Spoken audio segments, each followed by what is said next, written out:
episode 423 of Global from Asia podcast, and we are talking about e-commerce fundraising and a great case study and a story of building a brand. Let's tune in.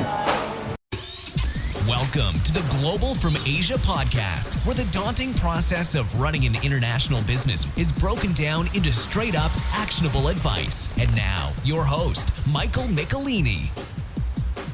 Greetings here from Chiang Mai, Thailand, episode 423, where in 2024, as I record this show was recorded during e-commerce meetup in Chiang Mai in late 2023 with Hugh Clow. He is an entrepreneur for sure, definitely a gladiator in the e-commerce arena that we say here at GFA.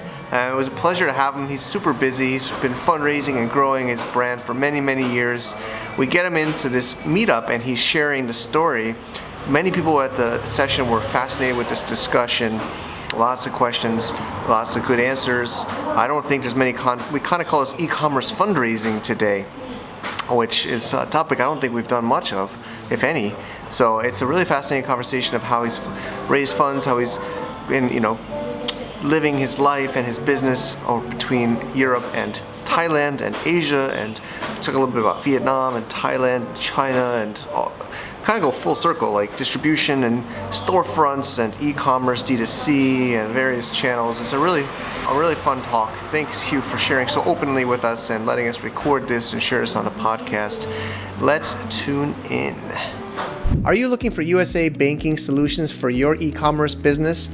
I am proud to say Mercury.com is supporting the podcast here, third year in a row at Global from Asia, and we're proud to say it because we use them ourselves for many of our own Amazon brands and e-commerce brands and joint ventures with our US structures, and they're super easy to do, online application, no fees, and they have great customer support, have helped us with trouble with Amazon Seller Central over the years about some receipts and statements and everything like that. So we're so happy to say thank you, Mercury, for supporting our show, being a great service and supporting other e-commerce sellers. We're really proud to say they're a sponsor here, and we also have a video tutorial as well as an overview and a special link with a little bonus for you as well for us under certain conditions. Check it out at globalfromasia.com/Mercury for that information. Thank you for listening, and thank you, Mercury. So I'm originally from the UK, and I did an economics degree and actually worked for a hedge fund, so long-short trading fund, which is quite kind of corporate and hardcore. So we had about $2 billion under management. There's about 30 of us. That grew to 5 and became like super intense. And I decided to leave and be entrepreneurial, but I wasn't really sure what I wanted to do. So I think what's kind of interesting, quite intimate. I wasn't really sure what to expect, but there's a few things we could potentially discuss or talk about. Like I've founded a clothing company called Planks Clothing. It's a ski brand. So I effectively founded it kind of as a nomad. It was a lifestyle business originally. So I'd spend my summers here in Thailand building the supply chain and preparing for winters, and then I'd go to the Alps and we do sales and marketing. It sounds quite pretentious now, but we always had a very strong community-based marketing strategy. It was kind of pre-social really firing. So we could talk about that kind of startup process, and then we transitioned the business. We raised some equity, and we transitioned more from a lifestyle business to a scale-up. And I've been part of a few funding rounds across quite a few different sources of income. So friends and family through to business angels, crowdfunding. And I'm at a stage now where I'm transitioning out of day-to-day. So I chair my business now. I have a board of directors. I've just hired a full-time MD. So we're preparing now for institutional funding. So we were obviously set back by COVID a few years because 80-90% of our customer base is British. So yeah, there's a few, there's kind of end to end really, literally from starting from nothing and building a purposeful consumer brand. Because we're so intimate, there's not actually that many of us here. Are there any particular parts anyone's interesting? I could give my founder story like I would to an investor, if you like, or if there's anything more around team building or like psychology or coping mechanisms. I know being an entrepreneur can be quite a lonely place sometimes, can be, quite stressful. Is there anything in particular you guys want to get out of this? Lily? Yeah. I'd love to hear more about your fundraising. Fundraising, okay. I think if I could put a suggestion, I think a lot of probably lifestyle businesses here, just generally, but I like the idea of the transition to scaling. Okay. Also, Yeah. I'm also just curious your motivation. Why are you doing what you're doing? I like to ask people why they do what they do. So I think it's a really good one. So maybe we could talk around psychology a little bit and motivation. So I think when you get to, looking around, we're probably at that stage where, we're really working out what we really enjoy most and what we're best at. So I think maybe like through our 20s, we're exploring, we're having a good time, we're kind of working out what's up. And maybe through 30s, we're become really good at what we do. And then 40s, it's kind of nailing it. That's kind of how I've seen my life anyway kind of pan out. But I think understanding your own self and your DNA and again, it sounds a bit pretentious, but your authentic self and what really motivates you and what you're really passionate about.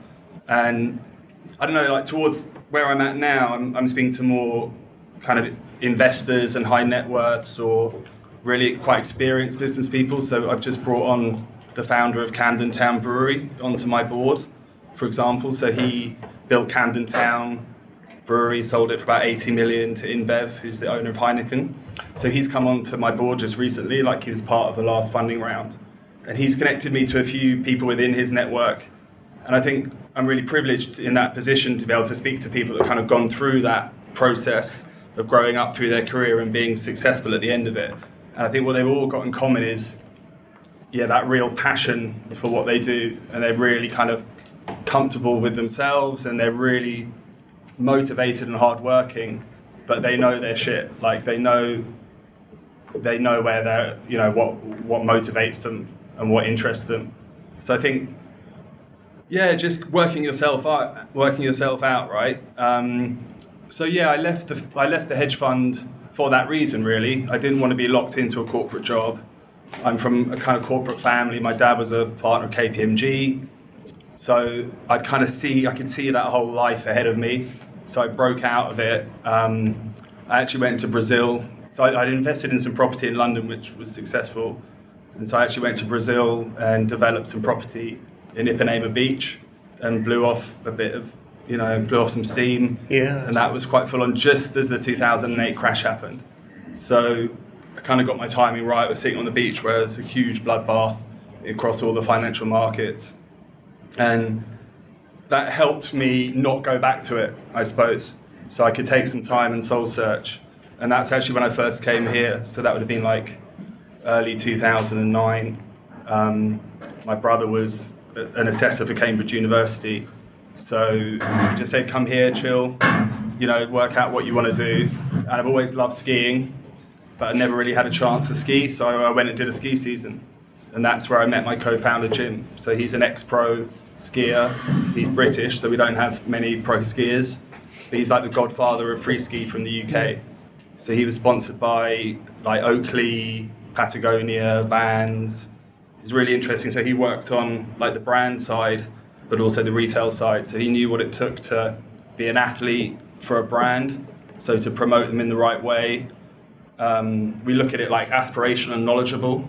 So he had the aspirational part down. He knew what it took to look good skiing and kit and to promote the brand in the right way. So kind of being around those big brands and really understanding their values and their marketing pillars and what he had to present as an athlete, but also on the retail side. So he did a lot of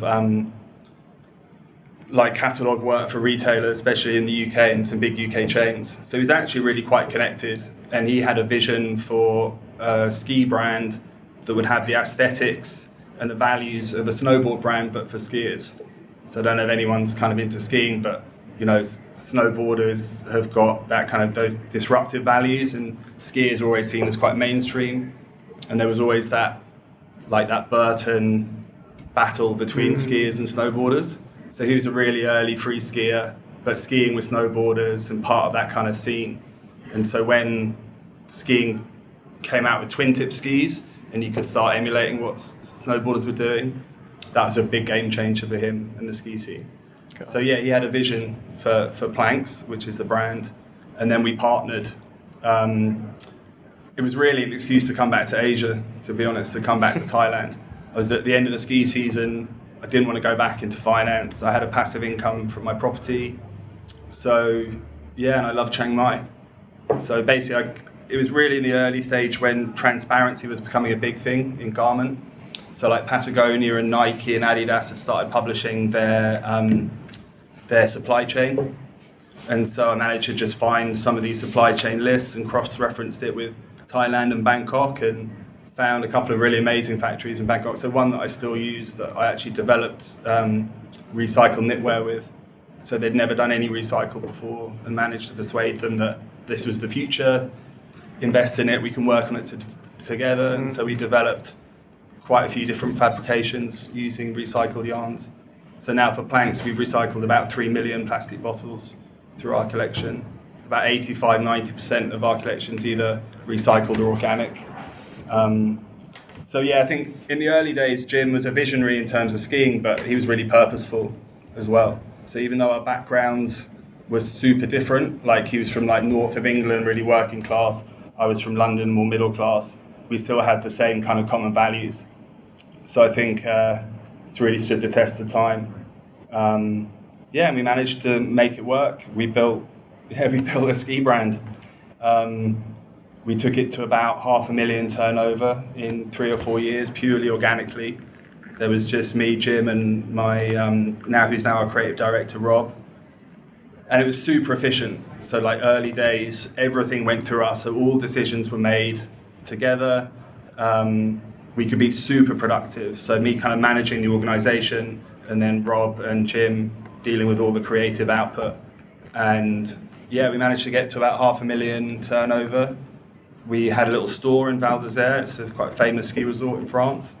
And then we raised our first equity. So that was a friends and family round. So we raised what's called EIS equity in the UK. So that's it's a kind of government-backed product that allows you to offset some of your risk against your income tax. So it kind of de-risks for the investor. So basically, if you put 100,000 pounds into a business, you get 30k off your income tax bill. And then if the business fails, you get another 30k back. So it really de-risks. Yeah, so it's super helpful for raising equity for startups. So I don't know, we'd created quite a complicated little business. We had our own store in Val d'Isère. We had an online D2C business. We weren't really doing any performance marketing at the time. We had no budget for it, but we were organically selling all around the world to over kind of 30 countries. And I remember being really pulled apart by quite a big VC guy that we were connected to. And he said, you're trying to show that you're global, but actually you're proving disparate. So we're saying, look, we're doing 600k turnover across 30 countries. And we're trying to show that we're this big kind of potentially global brand, but we didn't really have any volume or traction in one specific market.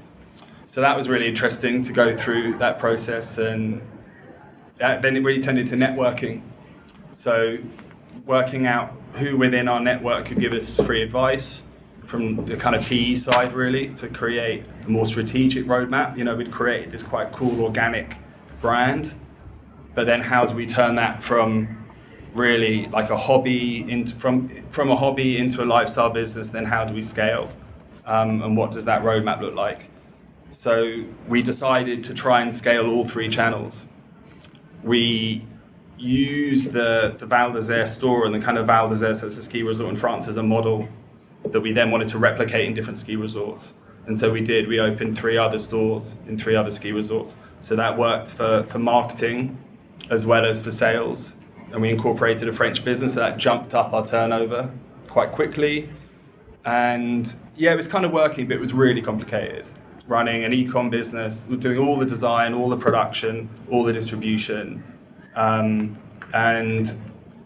we grew 50% year on year. So we grew from like $500,000 to 2 million quid in 3 seasons. And then COVID hit. which was pretty traumatic. But we'd just done our first institutional round of fundraising. So moving from friends and family to business angels to then institutional debt. So this is raising debt for working capital. So as you grow and you become seasonal, it's like the opposite of fast fashion, really. It's all recycled, so we have a really long lead time. So there's a big gap between when we pay the factories and when we start selling. So we have to raise working capital for that. And we don't want to use, so we want to use debt over equity, basically, to continue to scale, to limit how diluted we become.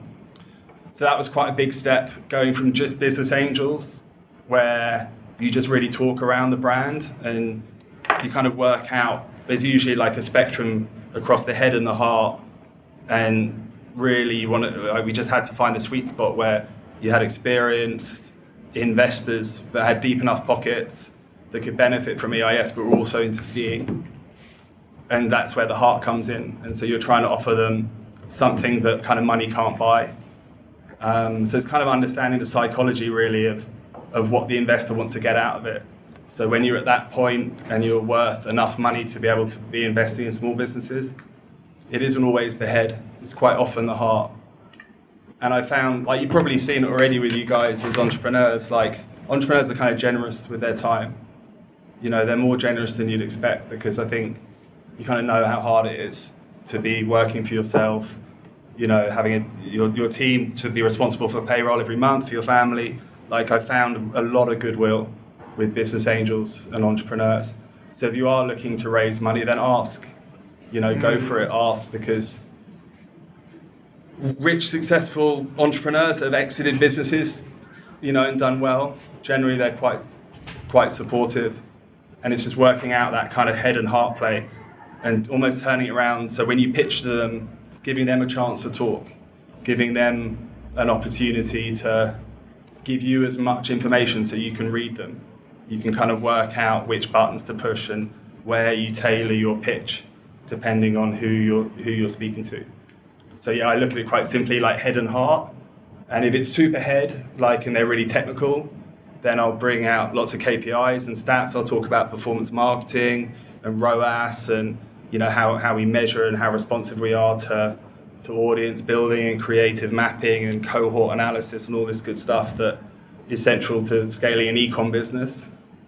Or if it's someone that's quite corporate, I might talk about corporate governance and say, actually, we're a grown-up business, we have a board, we have non-execs, you know, that give us support and that gives us credibility. But it might just be that they're into skiing, and then I could just say, well, you get a chance to ski with Jim Adlington, this famous pro skier, and they love the idea of that. So I think a lot around fundraising at early stages, networking to find the right kind of archetype of investor, and working out whatever that is. So whatever your value proposition is or whatever you're scaling, really try and build a pipeline out where you're not wasting your time. You're speaking to people that are in the right space or have the right kind of interest. And then when you start pitching to them, let them talk a bit at the start and try and work out what floats their boat and how you can tailor your pitch to the audience. It's kind of reading the room. So yeah, then as you move away from angels, where you have this kind of one-on-one conversation, you get them more into like institutional, and then it's all head. You know, you might get in through the heart. Like there might be like a junior person that just thinks that, like, has heard about, like, for in my example, like planks. Oh, this is a really cool brand. This is a good opportunity. So you might get a foot in the door to have a conversation, but then as soon as you go up to a decision maker, it's all head. It's all numbers. It's all very process driven. And so in transitioning from angels to institutions, we had an institutional offer just before COVID hit for debt. And we went through a proper round of DD, and that was quite hardcore preparing for that. It was really stimulating, but they were properly looking under the hood in a way that angels haven't. Like angels, quite often they'll lean on the last person's due diligence.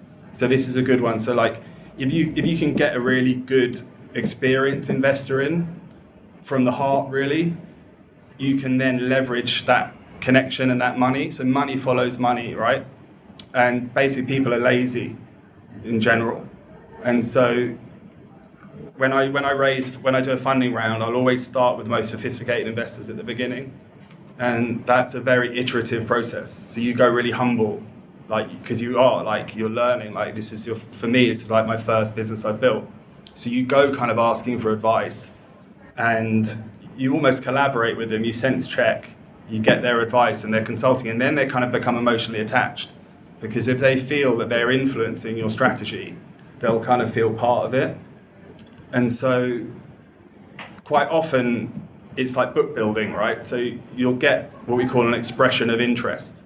So that isn't a commitment, but it's an expression of interest. So if you get to 500,000, I'll put in 50. And so you can use that then to leverage your conversations with people that are slightly less sophisticated as you move down the road, right? So if you start with the most sophisticated investors, you get them on board with the plan. You may iteratively change the plan a bit and then go back to them and say, thanks for your advice. This is how we've responded to your advice. Now we've responded, would you back us? And then they might say, well, yeah, I'm interested. And if you can get a number out of them, then you can then start book building. So if you have like 3 or 4 people that might put in 50K, you get to 200, say your target's 500,000, you could book build to say 200, and you're almost at that half critical mass. And then you can start speaking to less sophisticated investors where it's more about the heart. And you could say, well, I've spoken to X and X. You have to ask their permission. And they've expressed an interest. And they're leaning on the due diligence of more sophisticated investors. And then it gets easier. Like, you get better at your pitch because you've already been grilled by the tougher audience, like the more sophisticated investors. And then as you work down that chain, you get better at it, it gets easier, and you get to leverage the conversations you've had before. And you almost offer them stuff that they haven't asked, and that then makes you feel that you're sophisticated and gives them confidence that you know more than they do about a certain field and a certain business. Then institutional, it gets harder. It's more the head. It's all about due diligence, and we had an offer of about £1 million, £1 million fund for working capital. And that failed because of COVID. But the woman that did the commercial DD on us kind of felt sorry for us, and she became a non-exec director for us and helped us kind of navigate through COVID together. And she invested in the business. And like, Tan doesn't really like her, but she's kind of like my business therapist. She gave some quite scolding advice to Tan about, she said, I wouldn't wear vintage or something. And what would you say is the level of available funding now versus 5 years ago? It depends what space you're in. So consumer's really hard at the moment. But I mean, generally it's quite hard to raise money at the moment. You know, so much uncertainty in the world, inflation's high, unemployment's high, there's kind of wars breaking out. It's a really general question. Like, it really depends. Sure. What area you're in. You know, would you Tough. say there's 30% of the available funding versus 5 years ago in general, or would you say it's... So it's a different question, because actually there's a lot of money available now, but people aren't deploying it.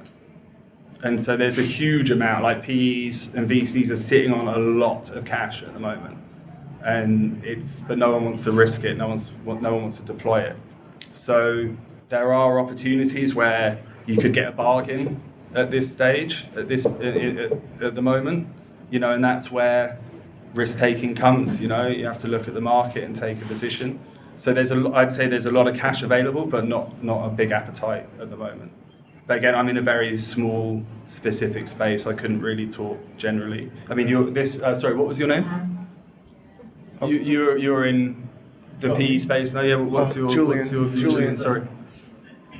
Were you listening? Julian. Where do you see the kind of the PE markets at the moment? Yeah, it's similar to what you said. There's as much capital as ever waiting to be deployed, but less free. Yeah. Less loosely. I mean, like, we were talking Thrashio. So in Amazon, a lot of them are contracting or collapsing. So the money was flying like crazy in 2021, especially 2021. There was just money everywhere, especially in e-com space. I think that's when or maybe a lot of people sold their brands around 2021. Okay. I kind of wish I sold more then. Everything was selling. or fundraising or exiting. It was kind of fake. It wasn't realistic. It's money in the bank account. No, but the brands are. It's a post-pandemic kind of boom. Yeah, So, that boom was crazy for e-com. Then it's contracted a lot now. It's hard. I mean, that's why they're all collapsing, because the interest rates are going up and the margins are going down. Everybody's getting squeezed, so they're getting flipped. They're like burning money. Yep. So that's why I don't know exactly why Thrashio, but I think that's why, because a lot of them took on debt and equity, and they had all this free money. Sounds like WeWork. Yeah, WeWork's another reason that they're collapsed too, because I think they went upside down, right? Are you saying that Amazon as a business model is going to experience a pretty significant contraction because of these factors that you're talking about? I mean, I'm listening to you talking about skiing, which it may be a great sport and it's fun and everything, but I mean, it's a good question. Is it sold on Amazon? Are you guys exposed We're to actually considering opening it at the moment. Okay. Yeah, so we are looking at outsourcing. So we connected to Channel Advisor. I don't know if anyone knows I'm that. familiar with them. And so we're in a process now of deciding which marketplaces to go in. Okay. So where do you currently sell your product? So our main market's the UK. No, but what channels? So direct. Yeah, we have our own Yeah. website. Like Shopify? Yeah, we have a Shopify site. Yeah. And then has the ski resorts in France, which sounds really cool. Yeah, so we had 4 stores before COVID. So we built the brand to 4 stores, and then we had to close 3 of them through COVID, which was pretty tough. But it helped simplify the business and allowed for more focus. So we definitely came out of COVID, with a more grown-up business for sure. It was pretty stressful. We had to close 3 of the stores. We managed to retain all our staff, but we had to use a lot of, government support and funding. We raised more equity. We did a future fund round, which is where the British Business Bank matched equity we raised. So that's quite an interesting one for early stage fundraising, is co-angel funds, where you can get, in the UK, I'm sure in the States there's even more, because their angel environment's way more developed than the UK's is, where you can get 2 or 3 angels together to back your business, and then the bank, so the British bank, so it's the government-backed British Business Bank, will then lean on their due diligence and they'll back as well. So you have one lead angel that basically pitches on your behalf. So they're not really investing in the entrepreneur, they're investing in the angel that's investing. And so again, it's kind of this thing, no one wants to do the due diligence, right? No one wants to take the time. Everyone's lazy. And so they're leaning on other people's DD. And so what the British Business Bank did is they took that concept, but just said, you don't need the angels. If you can raise any money, we'll match it. So they're crazy, random businesses that were able to raise, the British government's now probably the biggest PE firm in the UK, and it's now invested in the most random shit that would just be unbackable. And loads of stories came out afterwards, like sex toy businesses and like all sorts of random stuff that now we all, as British taxpayers, we all own. Where's a Ian? slice of. Yeah. Ian, he's from the UK. He does really sexy lingerie. Okay. Made here. Yeah, maybe he got some money out of the future fund. What is the actual state of the ski business? Because you're talking about if people are holding on to their money. Skiing is, I would say, more discretionary than I gotta have it. You know what I'm saying? Yeah. So we call them considered purchases, but it's quite a middle class sport. It's a bit like golf. Like if you're into it, you'll do it. Mm-hmm. But we find that people are still skiing, especially, generally people are investing in experiences more than products post-COVID, right? So we're seeing a down, consumers being hit quite hard. And so people are saying, I have a bit more money in my pocket now, actually, but I'm going to spend it on experiences. So Planks kind of fits between the two, really. You do need kit to go and experience skiing, but it might be a considered purchase. You might think, well, actually, I'll make do with what I've got already. So we're kind of, somewhere between the two. In general, the ski industry, it's not booming, it's not growing. There's obviously a long-term risk around climate change, but the outdoor business is growing hugely. So products, technical features like waterproof breathability features that were developed by technical outdoor brands are now trickling through into the market. So you'll find a lot of streetwear brands collaborating with like Palace and North Face did a collab. Vans are using Gore-Tex and some pieces. There's a lot of trickle down now with technology that's been developed by outdoor companies. I mean, just look at the rise of the North Face, right? And now Patagonia, how inner city people that are wearing it just to commute in, whereas these products were developed maybe 5-6 years ago for climbing mountains. Yes, true. So yeah, it's an interesting space. Like outdoors, a very interesting space. And then obviously it's linked to sustainability because climate change affects certainly like winter sports heavily. So we're very careful with how we talk about our sustainability marketing. So we have a "We're not eco-friendly" marketing campaign. So even though we do quite a lot with recycles and organics, and we partner with Protect Our Winters, the Jeremy Jones charity, we're really scared of greenwashing. And we think that there's going to be it's already happening now, big kind of call out of I've been to massive trade shows where there's been a huge Patagonia stand, and they're saying we're in business to save our home planet, and there's all this kind of noise around it, and then at the end of the show it's all just going into landfill. And that's Patagonia, right? They're like the absolute pioneers. Patagonia built its business based on the fleece was recycled plastic, right? Yeah, but that's the thing, right? So like when they go to a trade show, after they've done the trade show, they dump all the crap. Well, yeah, that's kind of it, right? So there's so much bullshit and greenwashing, certainly in garment. So we're quite conflicted. It's a real paradox, right? Like you're in the garment business to provide ski clothing to people that want to ski, but actually you're, adversely impacting the environment. So do you make the jackets from plastic bottles? Yeah, we do. The whole... As much as we can, yeah. So all our outerwears, all the face fabrics made from, plastic, the yarns made from recycled plastic bonds. And it's really interesting. So it's about traceability, right? Like, how can you really prove that it is what it is? Like, it's crazy now. In China, there's plastic bottle factories that are being made just to provide plastic bottle yarn to the fabric mills. So they've worked out that it's cheaper to just make a new one than it is to clean an old one. Yeah, it's pretty fucked up. I tried to buy recycled packaging in Chiang Mai. For some products, it costs more than the new recycled packaging. Well, it will, because there's another process to go through. So you're turning it in from something else into something. But yeah, it's still bad for the environment. You're still having to use a lot of energy up to process it, a lot of chemicals for dyeing. So we're very careful.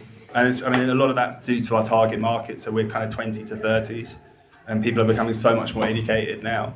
And soon the greenwashing is going to get called out. So if you look at the Planks Clothing website, it says we're not eco-friendly. So it talks about what we do, but also what we don't do. And we certainly don't make out that we're good for the environment, because we're not. Yeah, it's crazy. This is out of Thailand, or do you do Vietnam and surrounding? Yeah, good question. So originally when I first founded it, it was all just streetwear, and all the knitwear was done in Thailand, in Bangkok. We did some headwear in China. Then when we started introducing outerwear, it was in Vietnam, but I was sourcing the fabric from Taiwan. So it's all waterproof and breathable, so it's really technical. And I was a bit of a control freak then, and I was really naive. And so instead of wanting to trust agents, I just do it all myself. So I'd go to the factory, I'd develop everything. It taught me the business, which has probably helped later in the stages of the business, but it was very hands-on, labor intensive.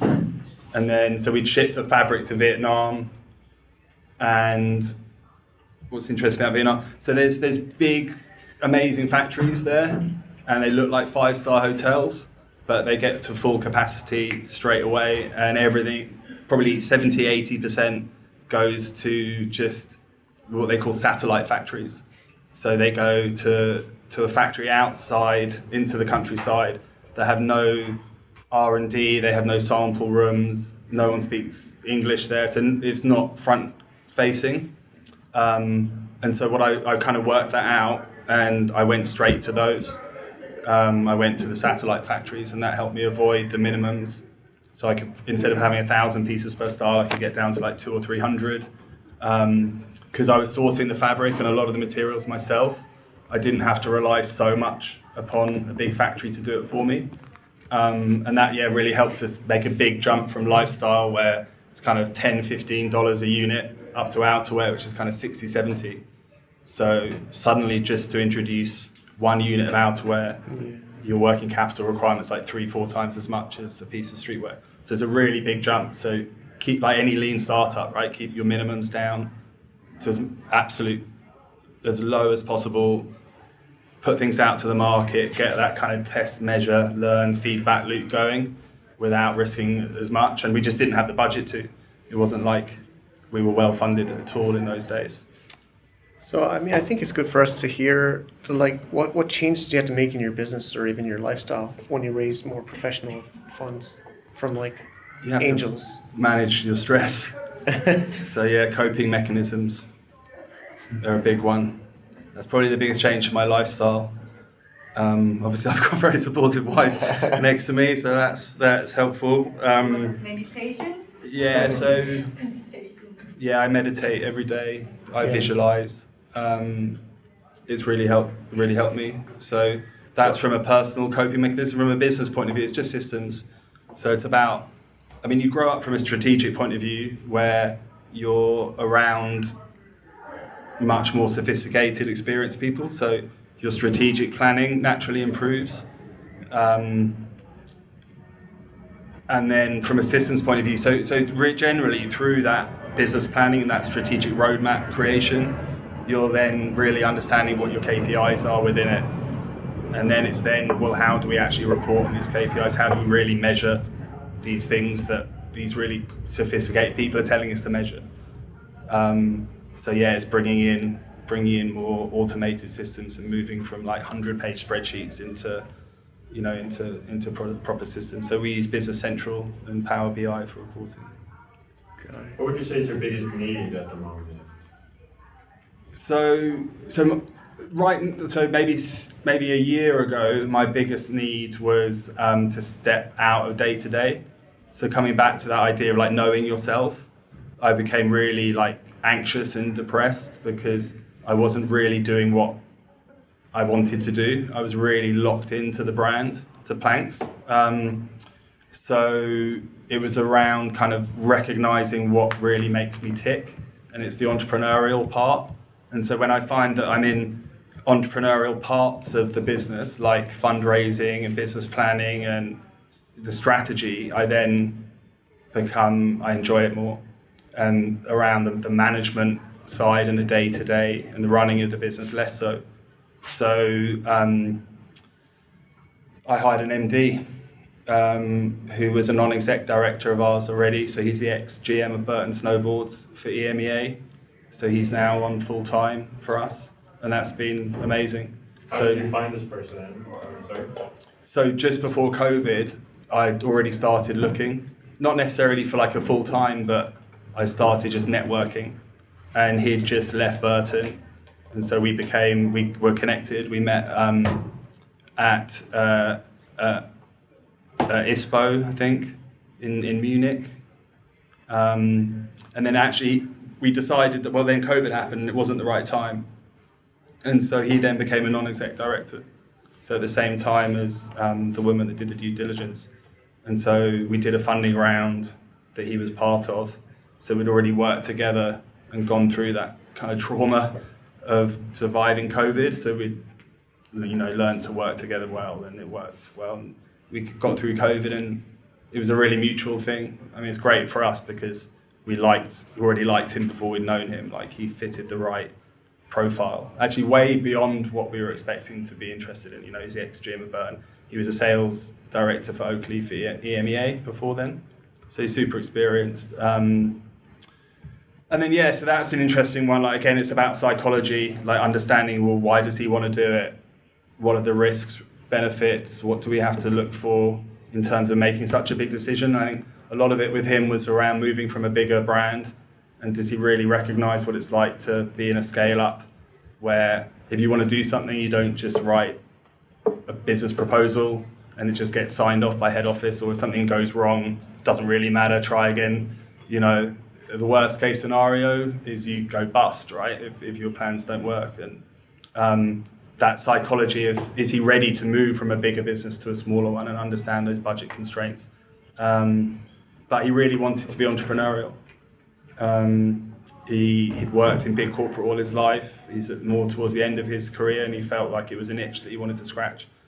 So I really trusted that personal motivation was enough to give him that grit and determination to deal with, you know, being really stressed out, managing cash flow, and what happens in 2 weeks if we can't pay payroll, and do we pay a factory, or who do we pay first? And going through that stress of, you know, managing cash on a weekly basis, which is quite tough. Great. I always have questions, I guess, but I mean, it's some more operational. So you're a Thai company, a UK company, fundraising? We're a UK company, and we have a French subsidiary. All right. And then I think it seems like you said it, but just to highlight it, you're fundraising mostly in the West, not in Asia, right? Yeah, all in the West, all in the UK. Okay. Would you recommend? I mean, for us, I guess we'd also probably fundraising would be more in the Western. Is there fundraising opportunities in Asia, you think? Or No idea. Don't know. Mm. Okay, and Probably. I mean, it's capitalist. I feel like generally markets. most people fundraise in the West. Like I know some here have recently been fundraising. And then it seems like you were the operator, right? Rob and Jim were more like you said, the creative people. Yeah, so Rob's our creative director, he's our designer, Jim's my co-founder, so a lot of what makes Plank special, certainly like back in the day, was that collaboration, where you get a lot of Jim's kind of view of the world, plus Rob's amazing technical abilities to turn Jim's concepts and ideas into a usable creative. Nice. And that was, honestly, it was amazing. I could literally just say, right, Jim, come up with 3 t-shirt slogans, and he'd probably microdose or go away and do his thing, and or macrodose or whatever. And yeah, like within 48 hours, we'd have like skiing is believing, skiing rocks, droplets not bombs, all sketched out on his notepad. And then we'd give that to Rob, and he'd turn it into usable graphics. And it was always quite edgy and funny, and between the 3 of us, it kind of always had our seal of approval. And I think that's when you get into scale up, like, and we're challenging with it now. How do you, again, coming back to your own like DNA and what really makes you tick? It's a challenge now, because not everything is exactly what's in his mind's eye. It's not a perfect reflection of how he sees it, because we've got a much bigger business now. And that's quite a challenge. So in the way that my role evolved, and I've had to kind of work out what's best for me as well as best for the business, he's gone through that process, but more from a creative side rather than a kind of entrepreneurial side. Great. Do you think, is there any difference, do you think, between the UK market and the Asian market? Because on the one hand, my sense is that economies are kind of moving more towards Asia. And on the other hand, dealing with Asian markets, in other words, it's one thing to market to British people, it's another thing to market to Chinese people. And their mindsets are quite different. But there's a lot of money in China too, so you could really, if you found the right Chinese partner, I would imagine that you could.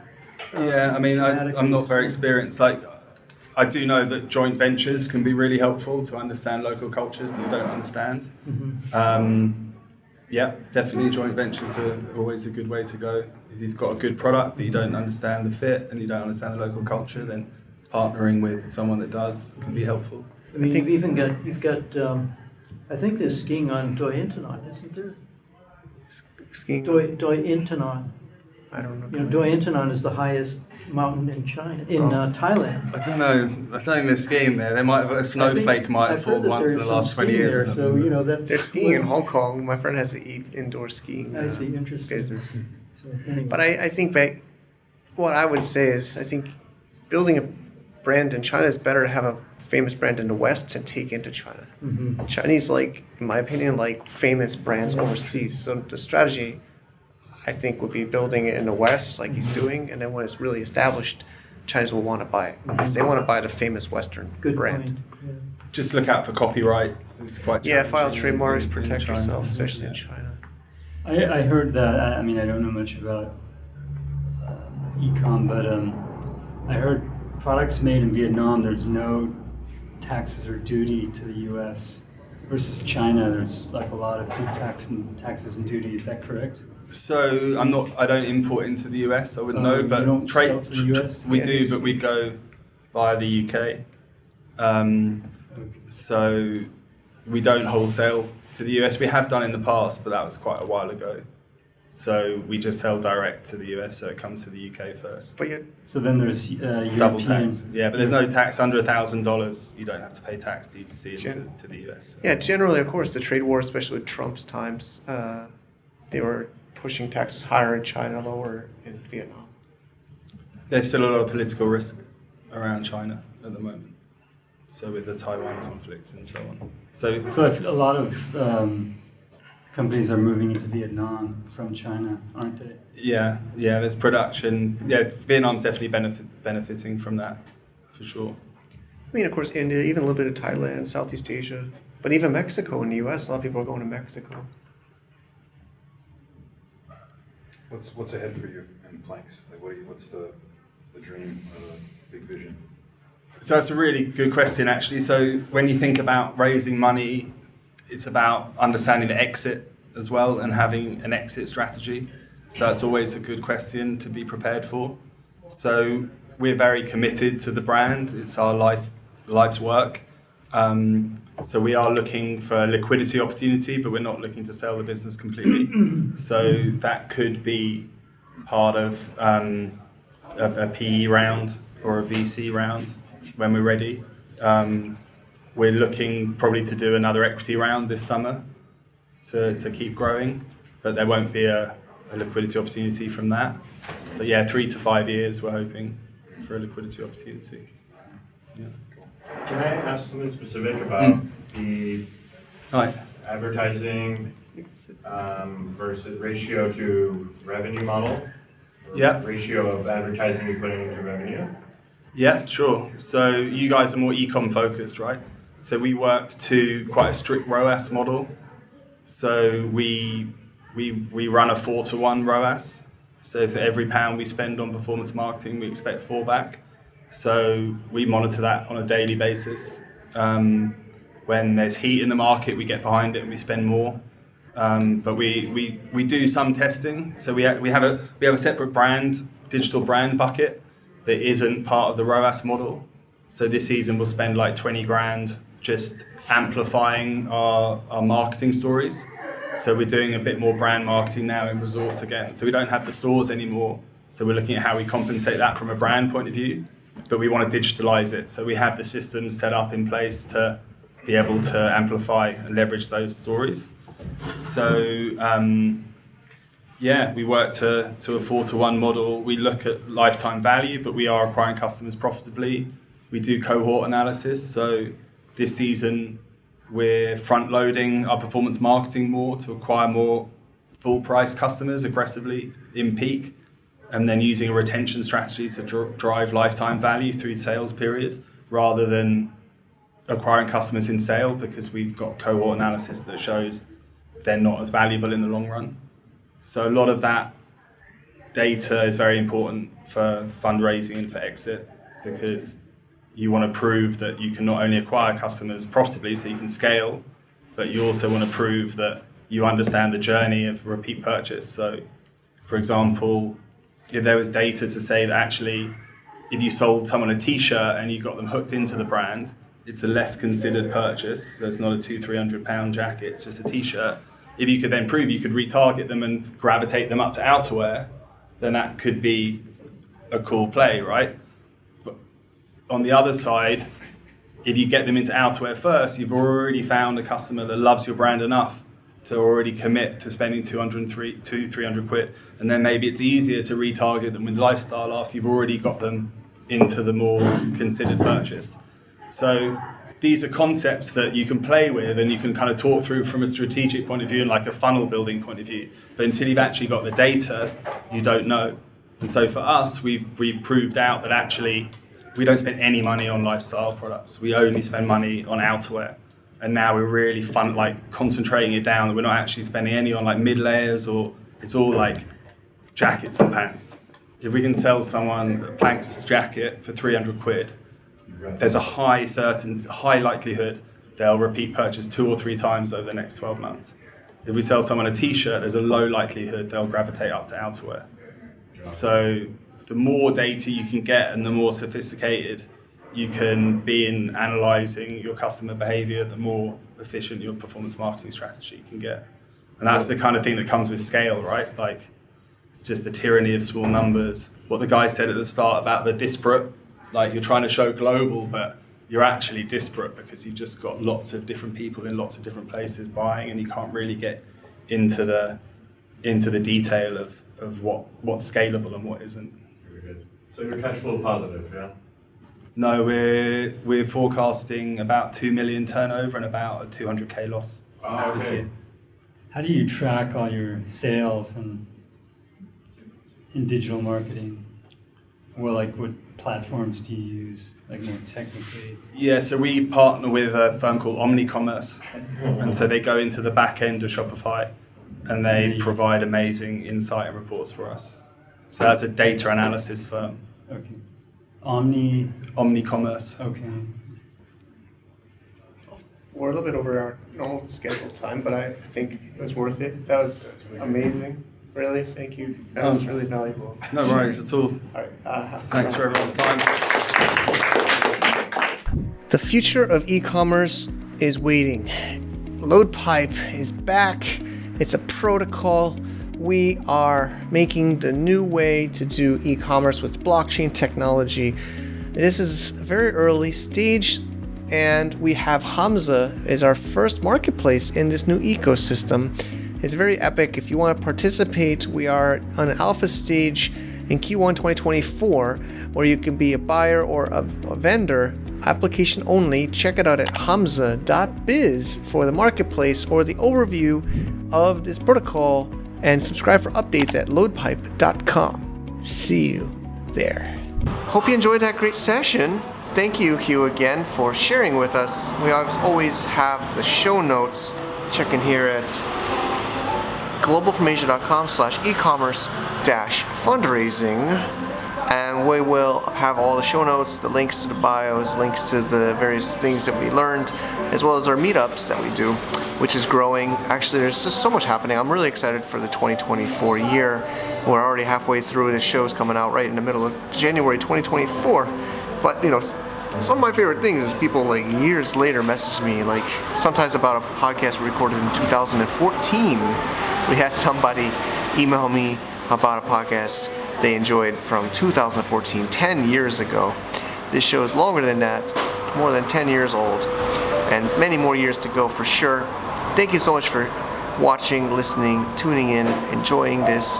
Like, subscribe, maybe give a feedback, give a testimonial, something like that. Appreciate it. Check out our sponsors, and we are just going to keep pushing forward. There's no end in sight to what we're creating here at Global from Asia and the communities. You'll start to see more and more coming out. We'll get some interesting topics, and thanks again for watching. Take care. To get more info about running an international business, please visit our website at www.globalfromasia.com. That's www.globalfromasia.com. Also, be sure to subscribe to our iTunes feed. Thanks for tuning in.